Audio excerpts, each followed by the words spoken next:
This guy on my show the other day. Hey So everybody, welcome to Love and Reload, the voice of the relocation industry. I'm your host, Ben Cross, and I'm here with my friend and the CEO and co-founder of OnDemandStorage, Joe Zanca. Is it co-founder, Joe? Is there somebody else in the mix? co-founder. I have two partners. Yes. I thought I blew it. I thought you did it on your own for a second there, and I was like, oh crap.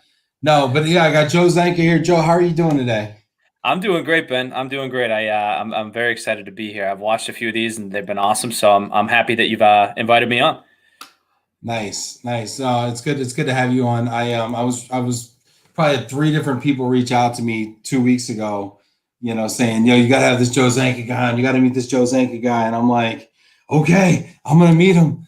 And so it's good to have you here finally.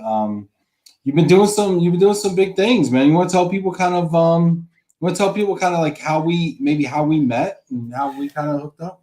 Yeah. Well, I was getting the exact same comments from people in our network too. So we basically, you do a podcast. Yours is live, like we're doing right now. I do a podcast. Mine is a little bit more of a filmed and then posted type of deal. But I've had some very influential people in the moving and storage and transportation world on my show. And so when I did mine and I invited those people on, they were like, "Oh, you got to meet Ben. You got to meet Ben. He does Love and Relo.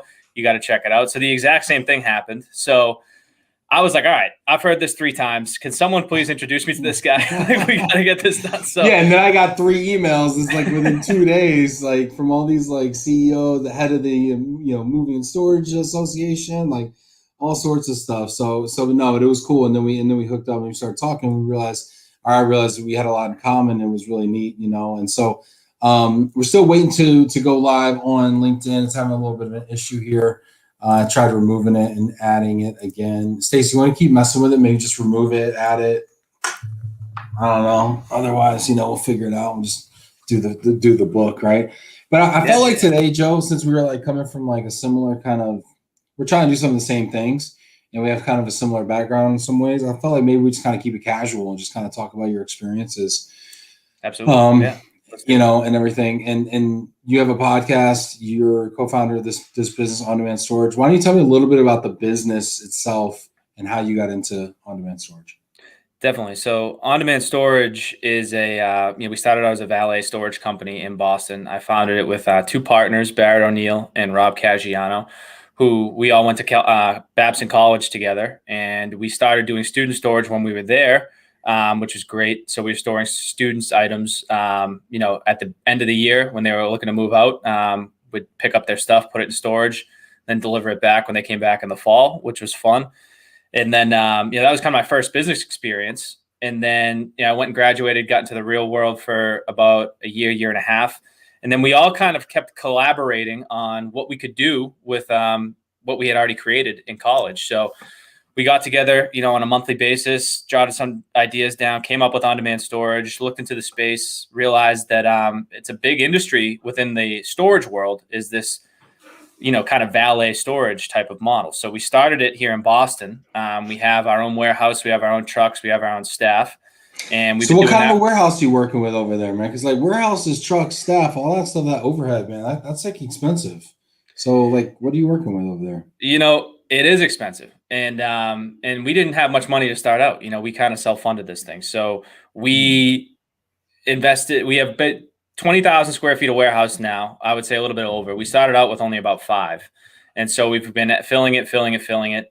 We got a couple of vehicles that we bought, probably 2 years ago. But what we realized recently is going off of your point with the overhead is that, we want to grow this thing. And we think that it would be an injustice not to have our on-demand storage brand be a national company. So that's what we've been working on over the last year. That's why I've been talking with so many people in the moving and storage industry. Not only, I've been doing it to learn because that's, I value that tremendously, is learning from people who have already done something.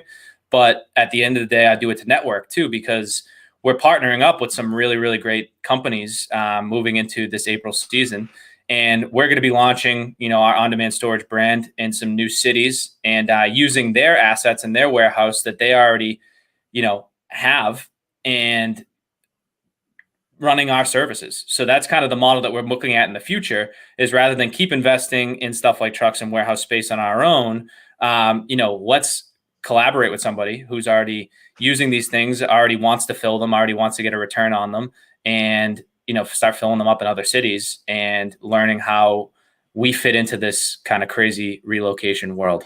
So we can talk about the model too, because I think the model is interesting, and I'd love to get into that as well. But going back to like starting the business, one of the things when I talk to moving people, it's like, how are we going to get new blood in this business? How do we get new drivers? But it's also like, how do we get new salespeople? How do we get new coordinators? Everybody's getting older. The equipment's getting older. The people are getting older. The process is getting older. We're still using green screens and fax machines in some cases. What was it about the moving business that attracted you to it? Like, what was that moment where you're like, yo, you know what we need to do? We need to go move some furniture. Like, what was that? Like, how drunk were you then? Like, what was that? What was that conversation? Like, you know what we need to do?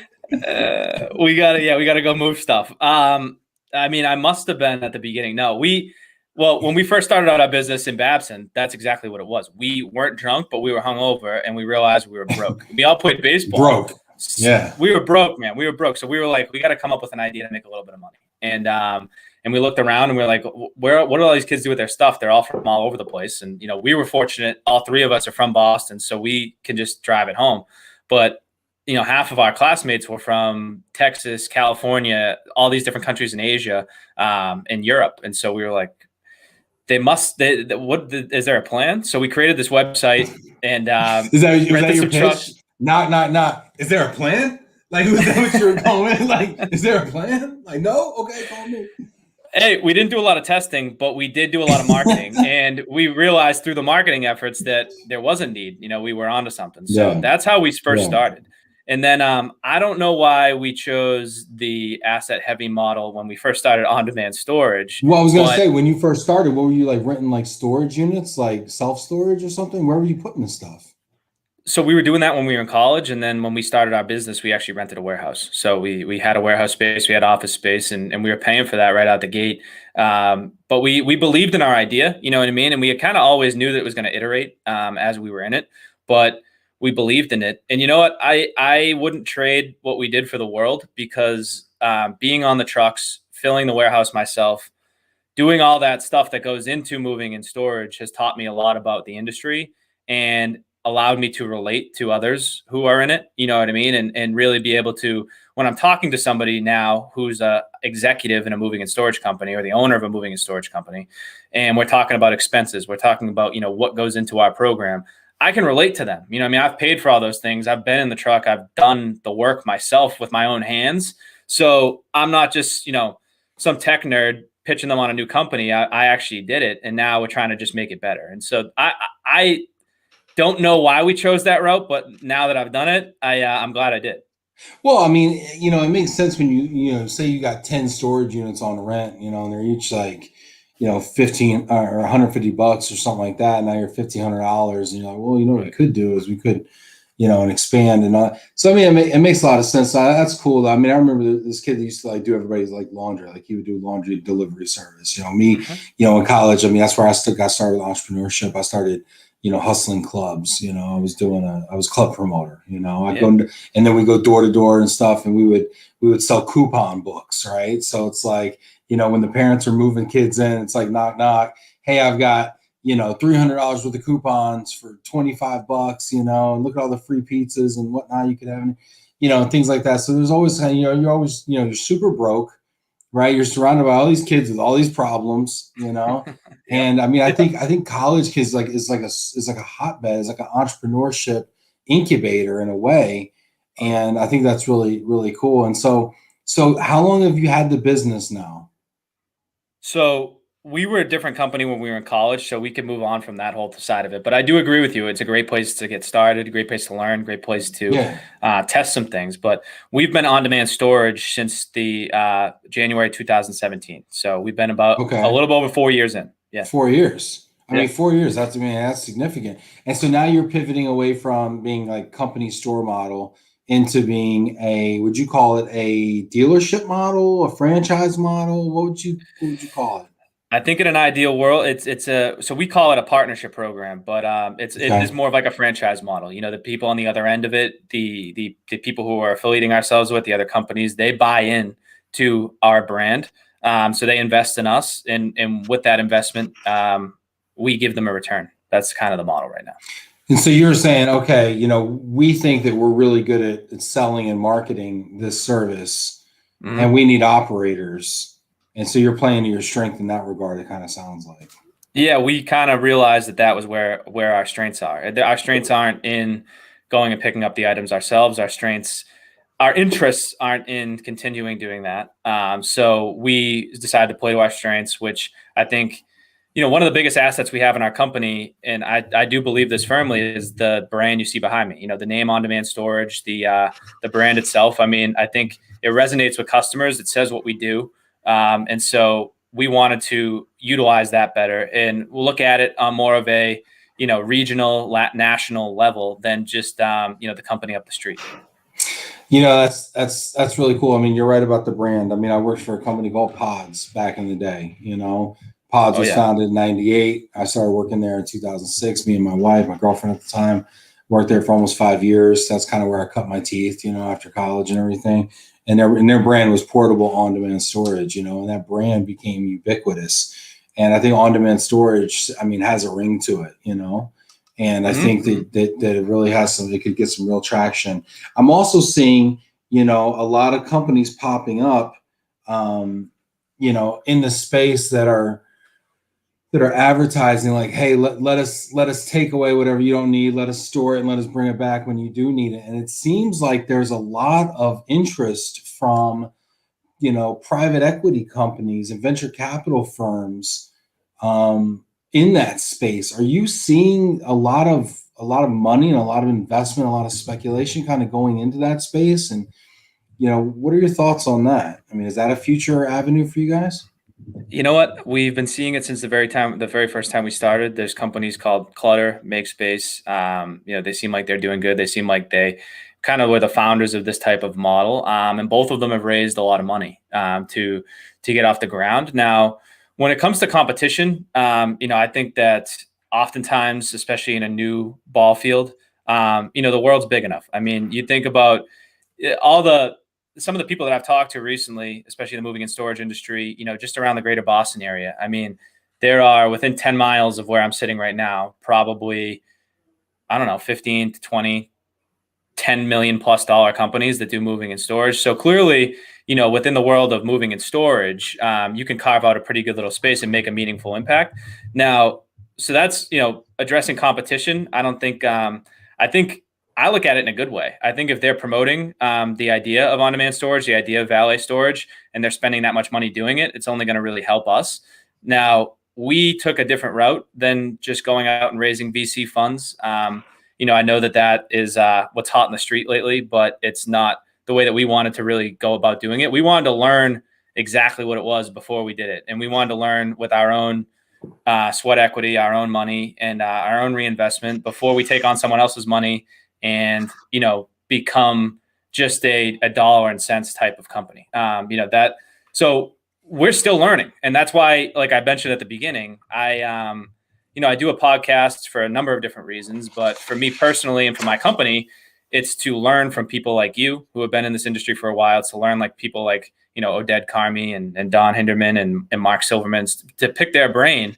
And I'm lucky that I found out that a podcast is a good way to do that. So yeah, let's talk about that, yeah. man, because here we find ourselves. There's very few people I can talk to that actually knows what it's like to put together and then we're gonna call it a podcast for lack of a better term, right? Put together a show on an industry. Sure. Very few people do it, and I got to give you a ton of credit. I have so much respect for you because I've done it, so I know what it takes. And you've done how many episodes now, Joe? I've filmed about 105. Dang, filmed 105. I'm one of the 5 that you didn't air, by the way, so far. I've noticed that. I'm holding you for season 2, bro. I'm telling you, you got season 2. You want season 2 is right around the corner, yeah. I have to block out some time to Netflix and chill, and catch up on the podcast. No, but no, I had a blast. I had a blast doing it with you. And so, and I could tell like you've gotten good at it. But What was that journey like for you where you were like, second question, like you woke up one day and you're like, oh crap, you know what I need to do? I need to start a podcast. So I'm a podcast buff myself. I listen to them all the time, and I always wanted to start one. I always wondered what it was going to be like, and I really didn't know how before COVID, to do it in a way that would allow me the freedom. You know what I mean? Because I always thought like, oh, I need a studio. I need, I work 60 hours a week. How the hell am I going to have time to do a podcast and go meet guests or have them come meet me and block off all this time? So I just didn't know how to get into it. And then fortunately, I mean, what COVID brought was this idea of Zoom and the platform that we're on right now. You can meet with people. I mean, me and you have never met in person. We've talked like 5 times. And so I feel like I know you. I feel like I know what you look like. I don't know how tall you are yet, but it's like I'm one a of those lot things bigger in real life, to be honest with you. I'm a sleeper like that. Yeah.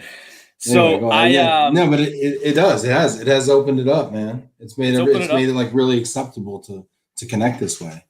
So I was thinking, for me personally, I started out thinking I need to put out more content. I'm lacking in that space. And why did you think you needed to put out more content? What was that about?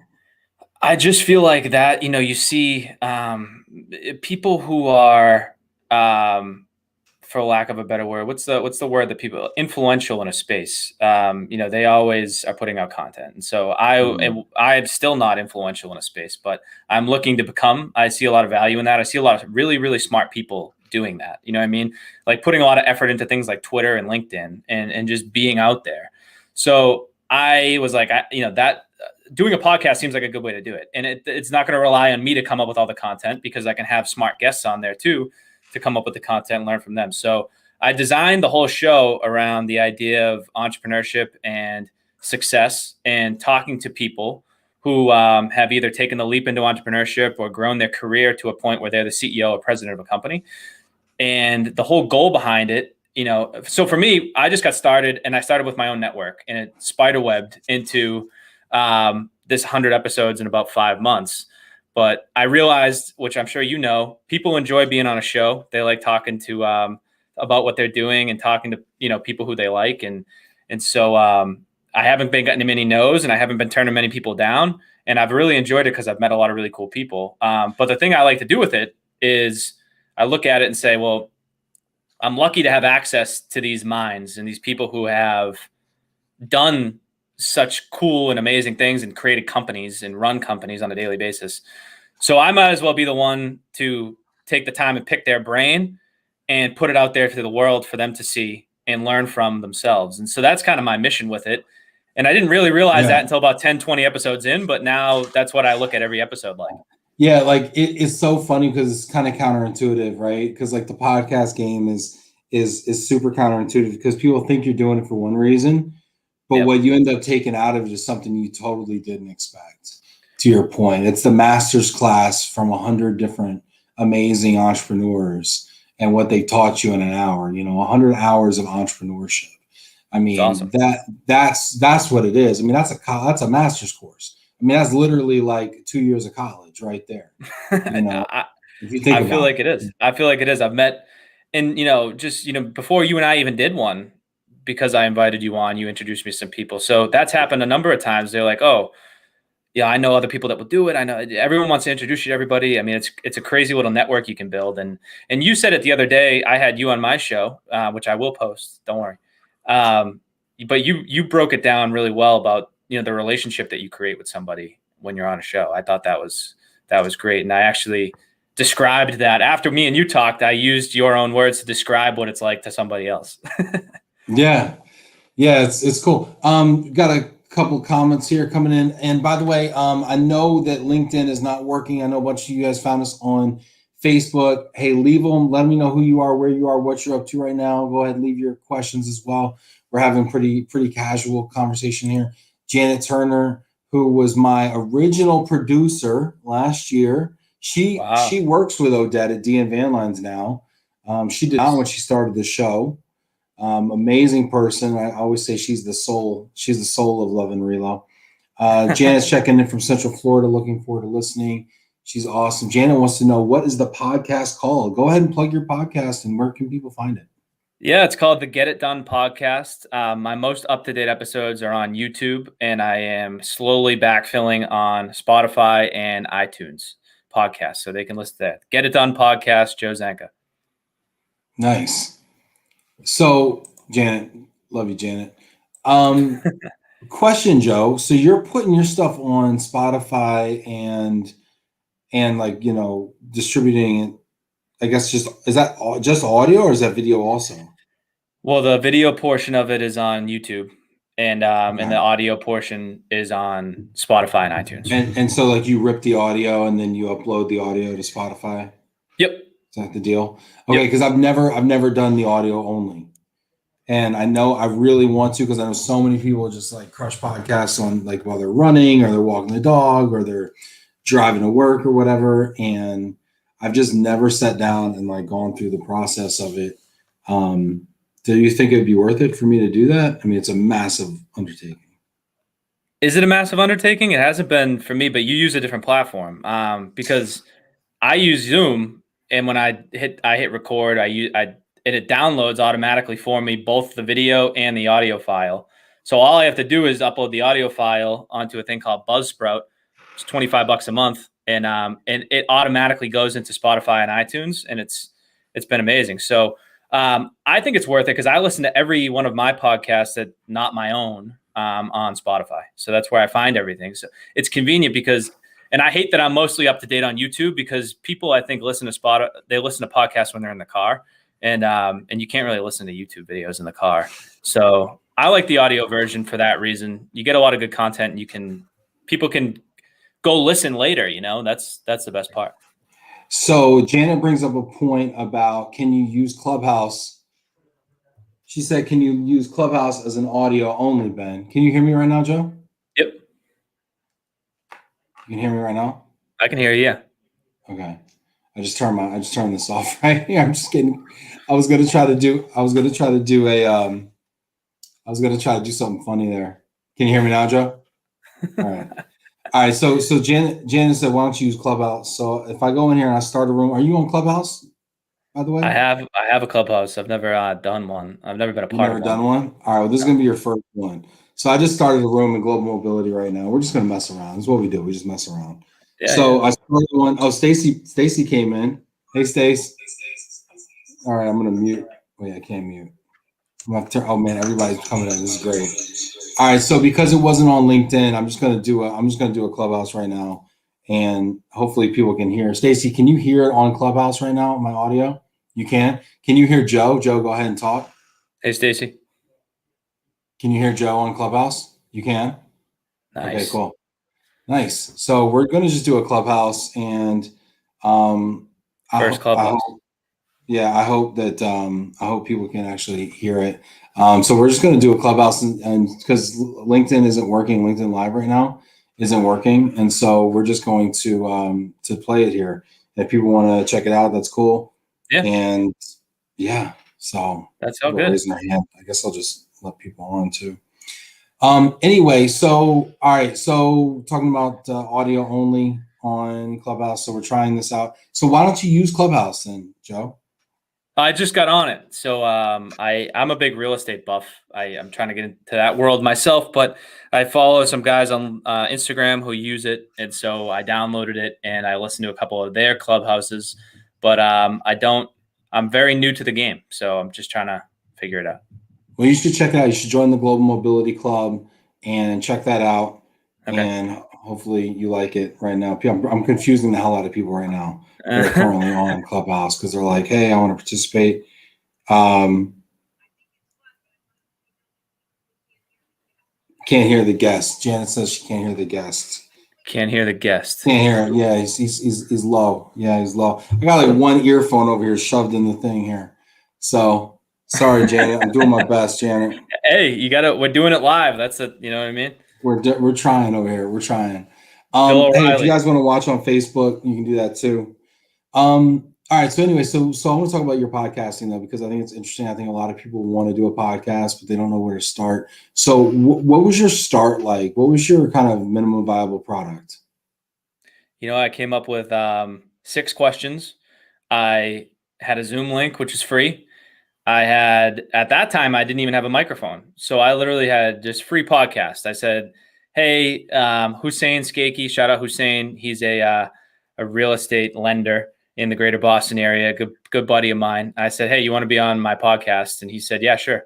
So I sent him a Zoom link and we hopped on and I hit record and I asked him some questions and we talked and I hit the end of the record and I had a podcast. And so to that point, I did it with nothing. And I was like, all right, well, this is cool. So then I bought a microphone and then I bought a light and then I had, I hired a guy on Fiverr and that to do a little bit of editing.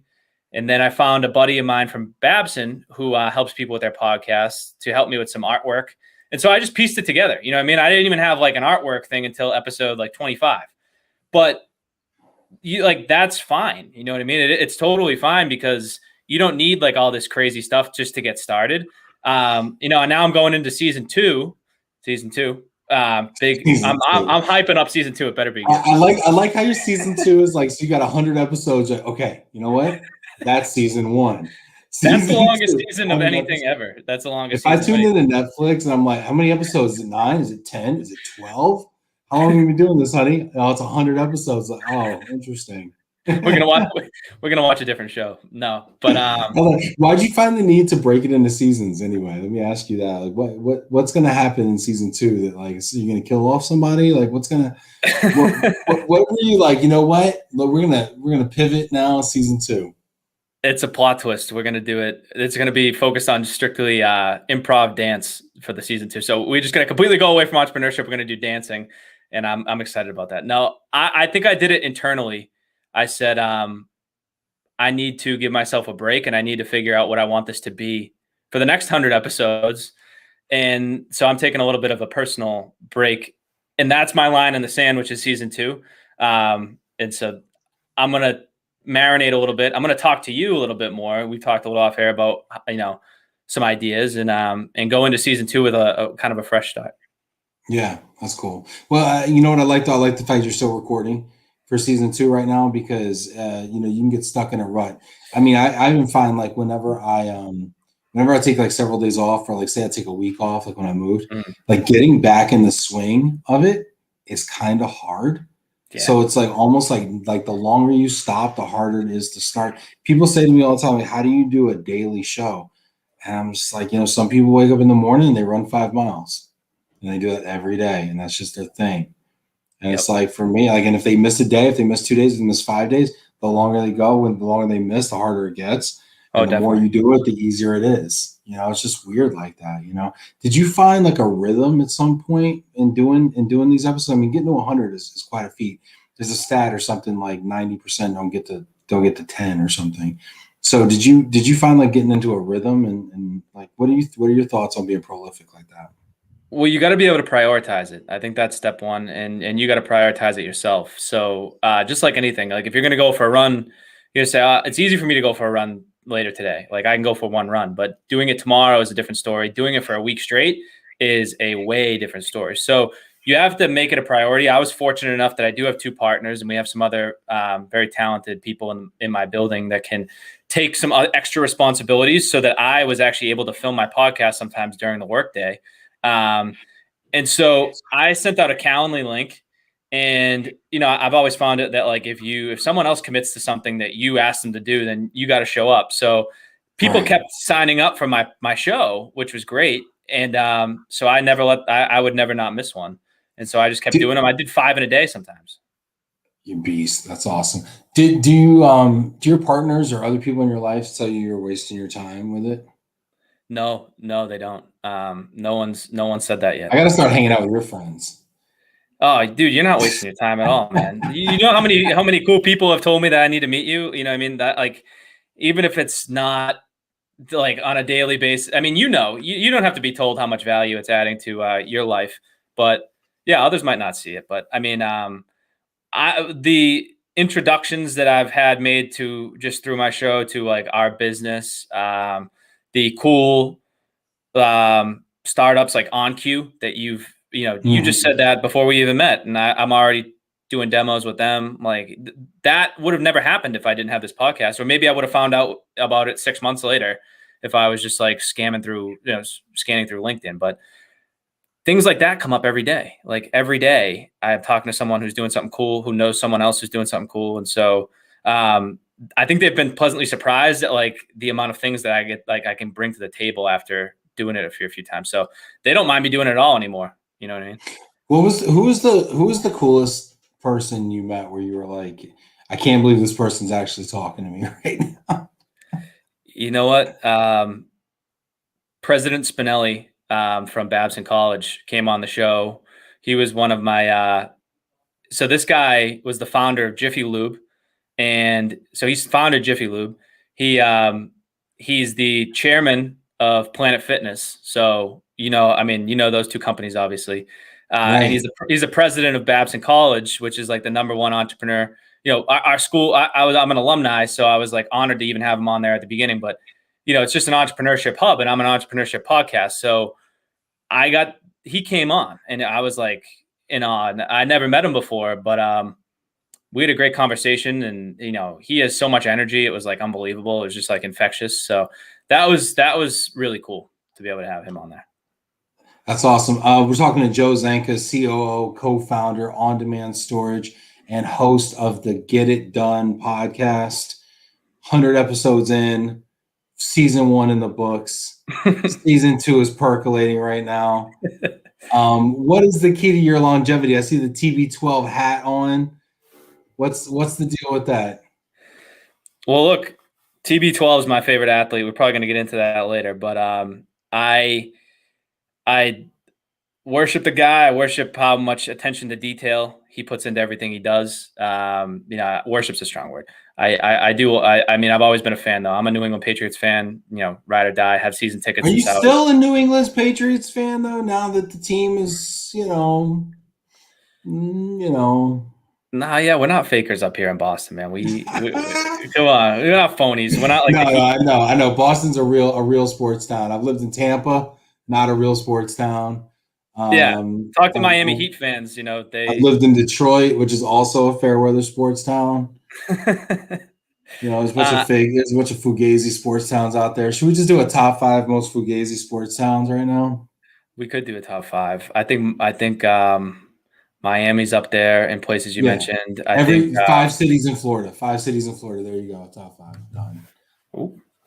One sec, Ben. I need my charger. Uh-oh. So Chargers. Is that a San Diego reference? San Diego. You're doing it live. All right. So we got another question here while he gets his charger and his earphones. We're good. We're back. Janet Turner says, "How old is Joe?" If he doesn't mind sharing. Janet, a gentleman never asks a lady your age. Vice versa. But go ahead, Joe. How old are you? I'm 28 years old. 28. Look at that, man. 28. 28.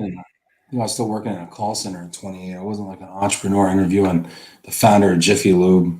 Uh-huh. I don't even think I graduated college by the time I was 28. I think that's the year I graduated. Oh my gosh. Well, Steve Miser. What's that? Go ahead. What do you got? I was just going to say, I think a key to the longevity, to answer your question, is not recognizing some of the things that you just mentioned. Just like never not listening to me is the key to longevity. not being like, oh, I'm the man. I started a company when I was 20. Like those thoughts literally never crossed my mind. I am like my own biggest critic, and so I just kind of keep trying to get better every day. And that's the only way you're going to do anything, I feel like, in my mind. But I think you just answered it for me. Not putting all this like hype on myself or anything that I've done. I still, not satisfied. To quote the Rolling Stones. Yeah. Let's see. We got Steve Miser, House of Goods driver extraordinaire, is going to be on the show also. Steve actually just asked, what made Joe enter the industry? Now, this is a trap question, Joe. I'm going to prep you, okay? Because you're a nice guy, and I don't want to see you fall for this, okay? This is a trap. This is a driver, okay? You know what the subterfuge here is? I'm trying to test your moving chops here, okay? Because the follow-up comment is going to be a critique on your moving chops. So just know that going into this question. Steve wants to know, Joe, what made you enter the industry? What made me enter the industry? I just felt as though it was the absolute highest and best use of my time to to do everything that was related to moving and storage. So I'm glad to still be here.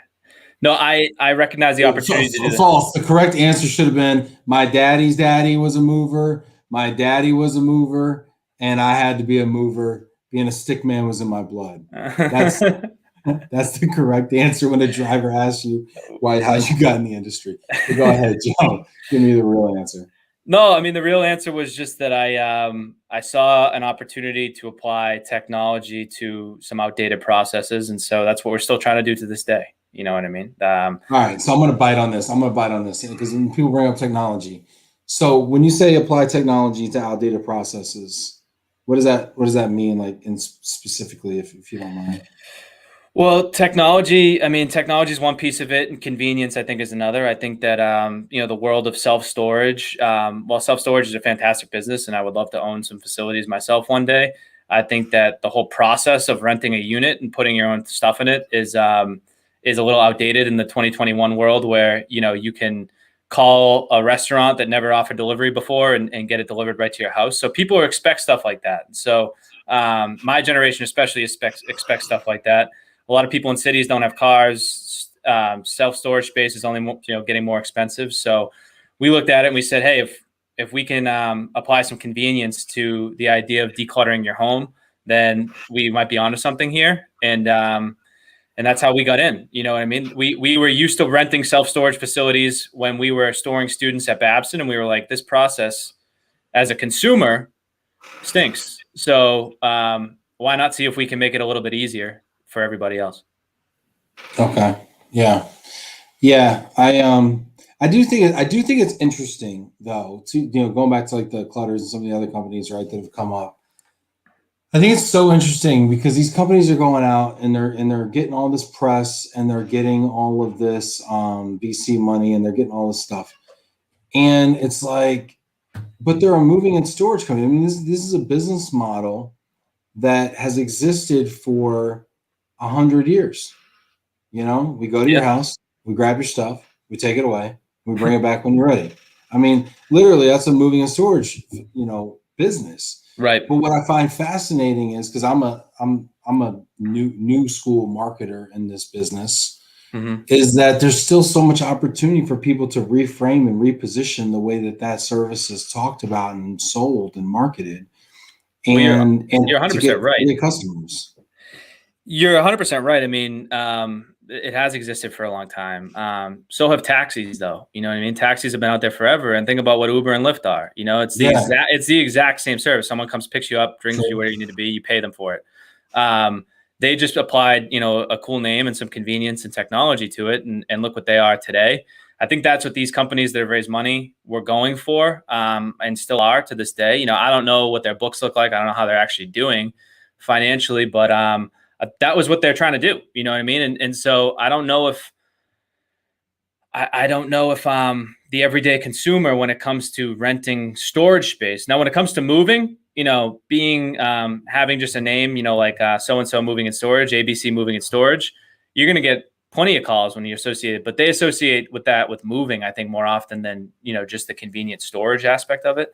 And so I think that's what they were going for, is that, they were looking at more attacking the self-storage industry than the moving industry, and positioning it as a more convenient way to store your stuff, not just move A to B. So I got a question for you. My mother-in-law moved from New York City to the Poconos in Pennsylvania to retire. Mm-hmm. She's got a storage unit, and she's had this unit for 10 years plus. She still has stuff in this unit. She doesn't even live in that state anymore, and she maintains a storage unit on Staten Island. Yeah. You got anybody that's been in storage since you started this business? What's your longest tenured storage customer? It's funny you asked that. We just returned one of them today. They probably put stuff in storage like March 4 years ago, and we just returned their stuff to them today. I don't know what their situation was like, which is why they needed it back today, and they kept it for 4 years. But it's amazing what people will not only put in storage, but kind of continue to pay for storage. It kind of surprises me on a daily basis, but I don't think people like to get rid of things that are meaningful to them, or maybe it's just it's either a combination of that or a combination of like the old gym trick where it's, I'll keep paying for the gym membership because I might need it, but I never go. I don't know, but Well, there's a combination with storage, right? It's okay. I'm gonna pay this $100 this month or whatever the number is because I paid the $100 last month, right? And I don't want to not pay $100 and then lose $5,000 worth of stuff. right. But in the end, you pay 10 grand to store $5,000 worth of stuff over 10 years. Like that's my mother-in-law situation. So They it's do. like so Oh interesting. yeah. What is the what is what is the what is more profitable? What's the higher margin for you? Is it on the storage or is it on the moving piece? Storage, 100% storage. Really? Even though, and is that true in markets where you don't own the facility, like where you're using a partner or you're using maybe a mini storage or something?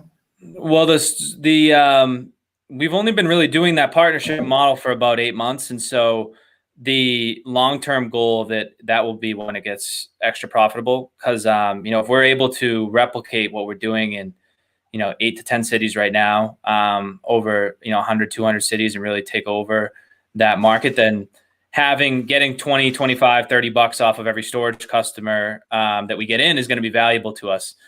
But just in here, alone, what you can do with the creative ways you can get with space, combined with the longevity of how often people stay in storage. You'll go pick up someone's stuff and deliver it, and you might make $1,000.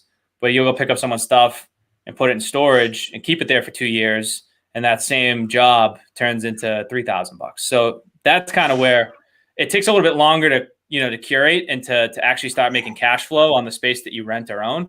But once you do, you just got to keep it full, and it's just mailbox money, which is the best. The best kind of money. So it's so interesting because moving and storage companies are really being positioned as moving companies, and they have these big warehouses. I just worked for one. They have these big warehouses, and they're paying the nut on that warehouse, but it's getting harder and harder to fill that warehouse. Storage is getting harder.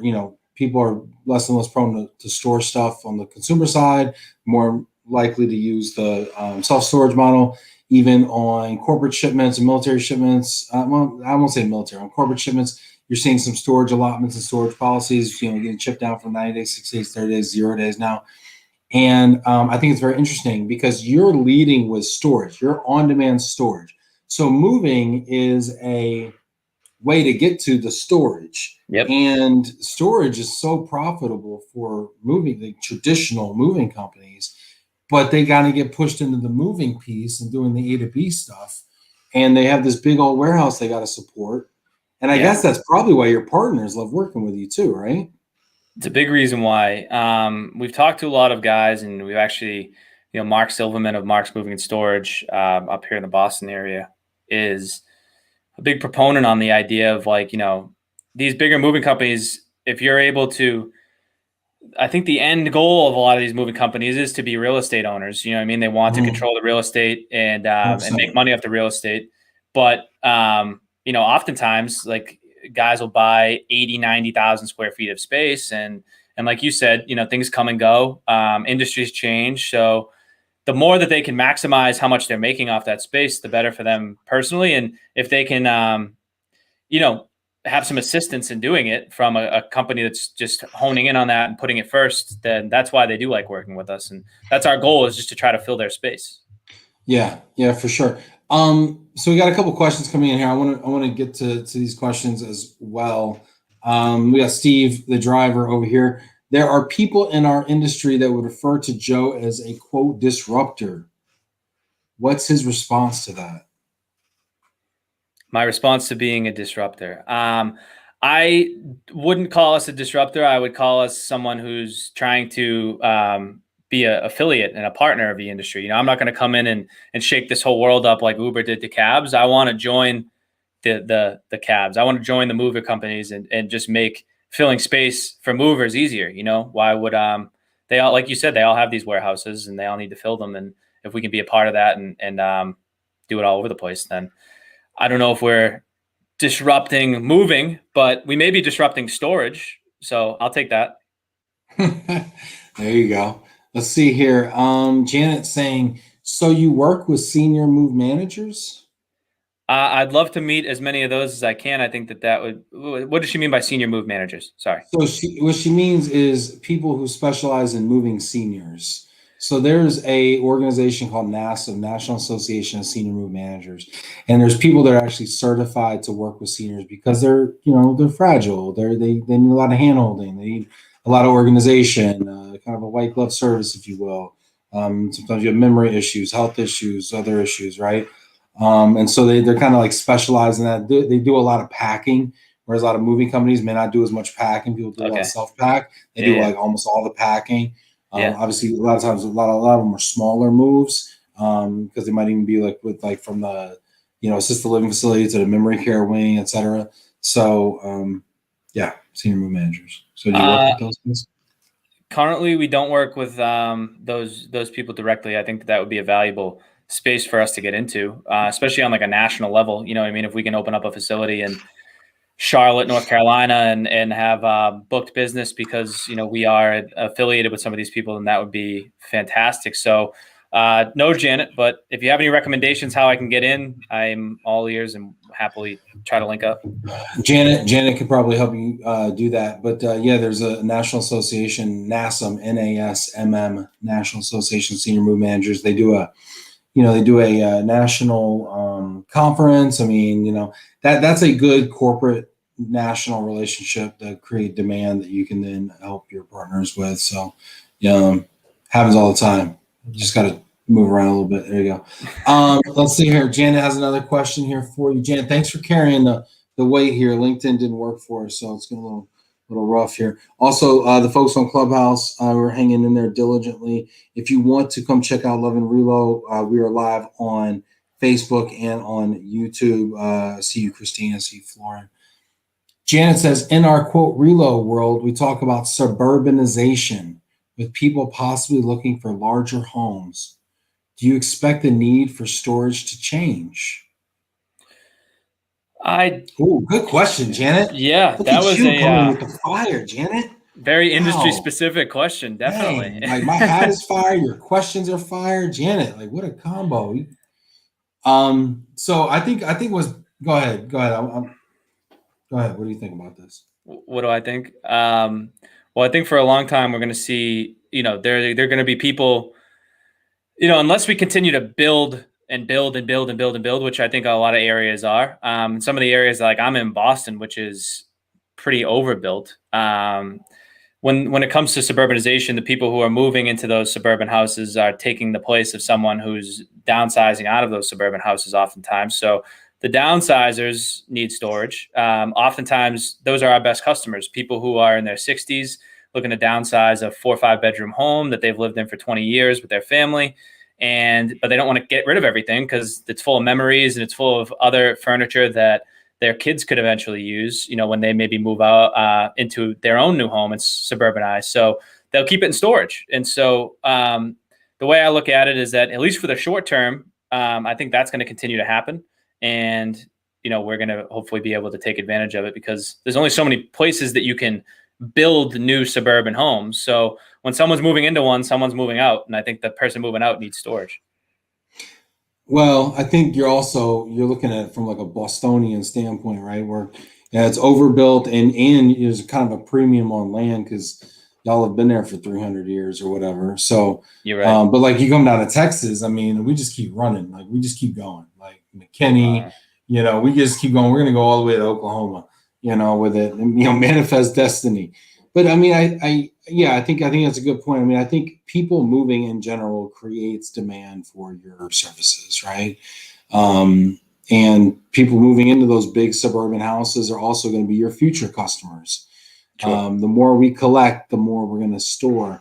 I think the bigger threat is we talk about throwaway fashion. We talk about disposable fashion, right? You go to H&M, you go to Central, you go to Forever 21. You buy a silly hat on the internet, and a year later, it's in the landfill or something like that. We're starting to do the same thing with furniture, right? We're going to IKEA, we're dropping $100 on a bookshelf, and then it's cheaper to throw it away sometimes than it is to move it, right? Right. So, Right. I think that's a threat that we have to look at.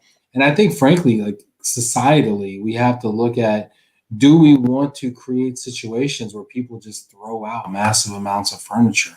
Because we're kind of starting to dig our own grave when it comes to these landfills, and the fact that all the stuff that we own is piling up around us. So, I wonder what's going to be done to kind of curb some of those consumer behaviors, if the government's going to do anything to kind of create any sort of a tax or a fee or any sort of a thing like that makes it more prohibitive to just toss stuff out and junk stuff, and so it'll be interesting.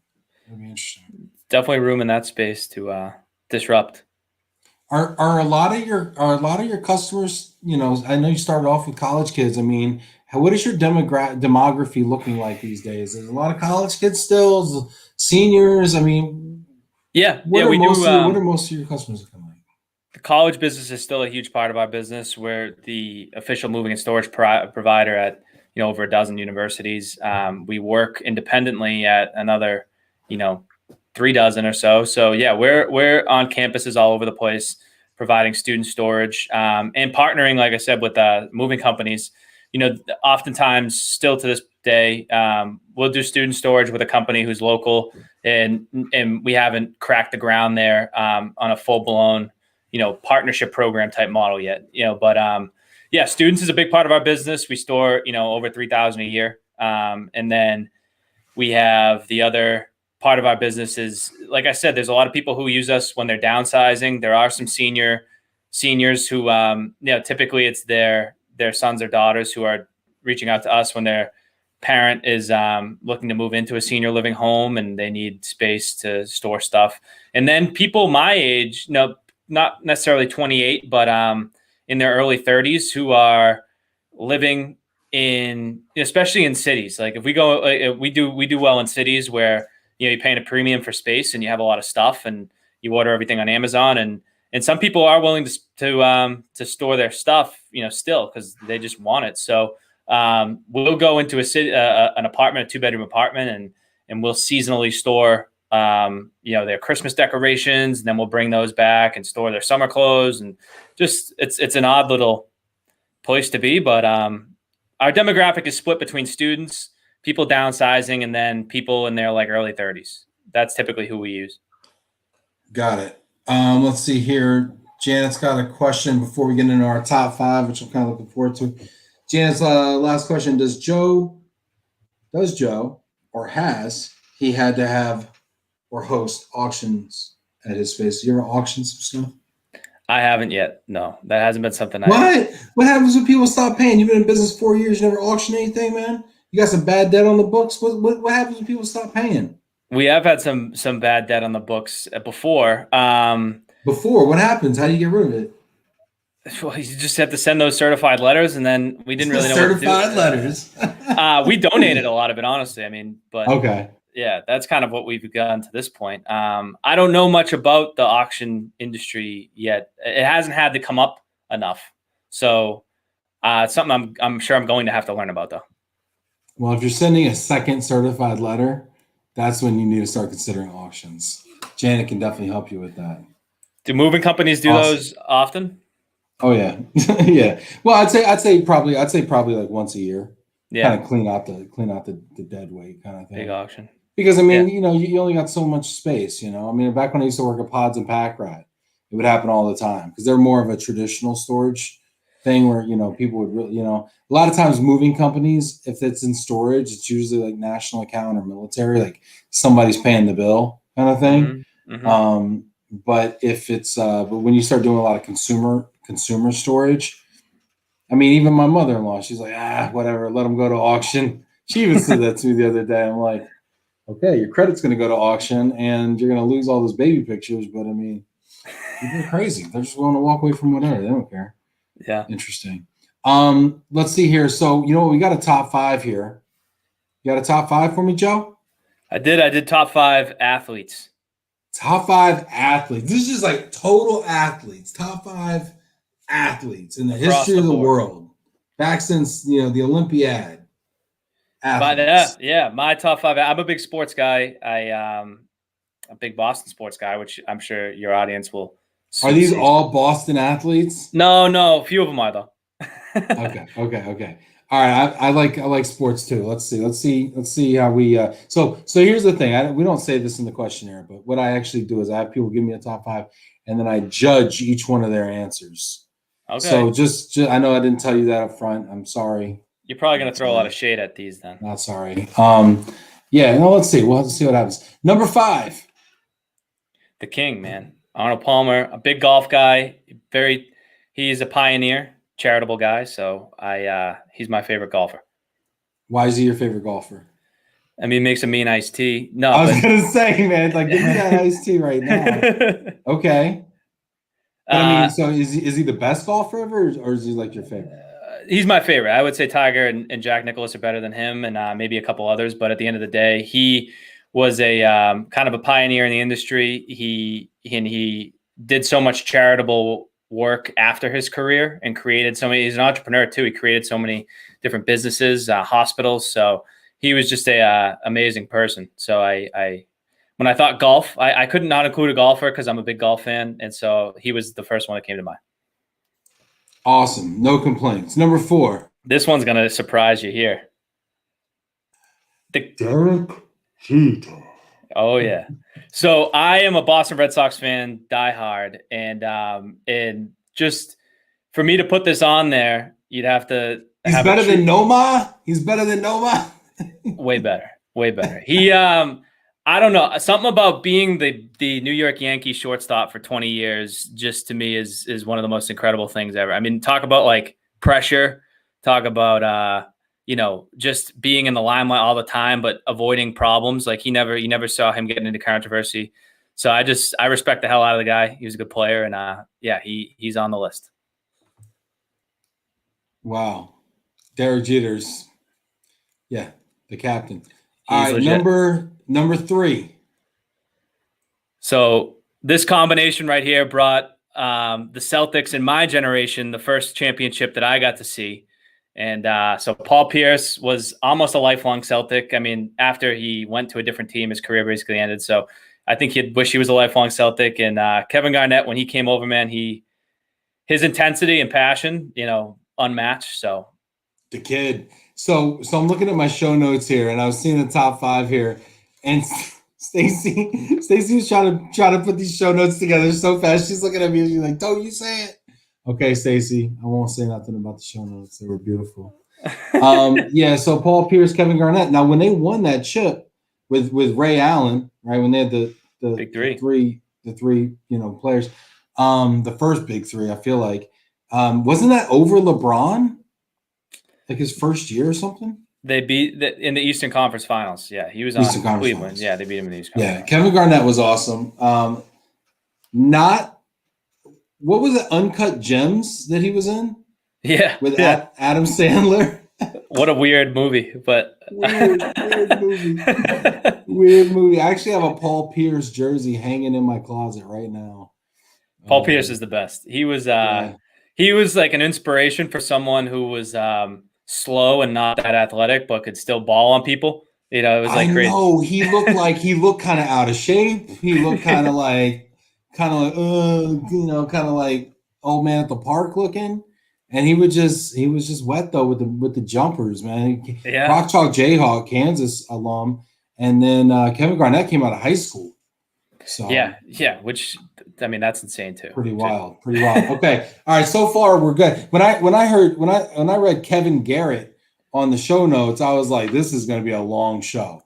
Is what I thought to myself. So I'm happy that there's an end because that changed everything. I was like, we're talking about like your high school buddies. Like, what are we like? Oh man, this guy never made it to the show, but he was amazing, bro. Like, you should have seen him. Kevin hit dingers all day. Like you should have seen him. All right, number 2. Big Papi, man. Big Papi. Come on. Everyone loves Big Papi, especially Big Papi. If you live in Boston. He's this is our, can I swear? Do it to you, bro. Yeah, this is our fucking city. That's what he said. And it was the best. It was the best thing I've ever heard. So, no, clutch Clutch. I feel like New Yorkers respect Big Papi, and I feel like in the way that you listed Jeter, I feel like Big Papi gets respect. We love the Dominicans also in New York, so Big Papi was the man. How's he doing now after getting shot? I mean, he seems like whenever I see him making appearances, he looks like he's back to normal. Have you Man. guys Big talked guy, since the but, incident? yeah, I mean to give him a call. So I'm Okay, gonna do that well, now that I thought about let him know I said what's up. All him. right, number one. You see it right there, man. Oh man. TB12. Say what you want. It doesn't matter to me. He's the best. I want to say stuff. I can't. He's incredible. I mean, and the fact he went down to the Tampa Bay Bucks and was like, "Who wants to win a chip?" And they're like, "Oh, I want to win a chip." Dude, he just threw together a team of like Misfit Island, and they just went and won a championship. It was crazy. Literally, like he was on the schoolyard and was like, "Okay, you, hey kid, picking your nose, you, like, seriously." I mean, yeah, Gronk Tom Brady. retired. Antonio Brown, who knows what he was doing? Leonard Fournette just got cut, and he's just like, hey. And then he has the power to control the front office enough to be like, hey, we're signing these guys, and they're like, all right, Tom. And then he goes and wins a championship. So was Brady the Patriot way, or was it Belichick? The Patriot way was I think it was Belichick to start, and I think Brady encompassed it so well that that was how it was able to be what it was. He took it and epitomized it, and didn't accept anybody who didn't. So it was a three-headed monster here, and people don't know that. People don't know that. Between Yeah, Kraft, I mean, him. yeah, Kraft was amazing too, but I mean, we talk about the Patriot way. I mean, we forget Bill Belichick used to coach the Browns before he coached the Patriots. So I mean, if it was Belichick, you'd think it'd be called the Browns way, and it wasn't. So, I mean, You're right. I think Tom Brady might have been the guy. Because I remember those Patriots before Tom Brady when I was growing up. The Patriots, pre-Bledsoe, there was some bleak times. Well, if Kevin Garrett was their quarterback, I don't know if they would have won as many championships.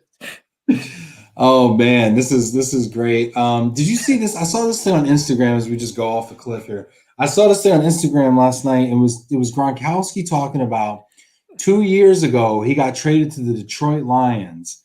They called him up to tell him he was traded, and he said, "What are you talking about? I'm retired. You can't trade me. I'm retired. How does that even work? I'm retired." And he kiboshed the trade 2 days later. He got kiboshed. Then he retired. And then Tom's like, "Yo, we're down at the Big Sombrero. Come through." Dude, he did. Well, I think one little part that you might be missing in that story is that he said, "I will retire if you trade me to the Lions."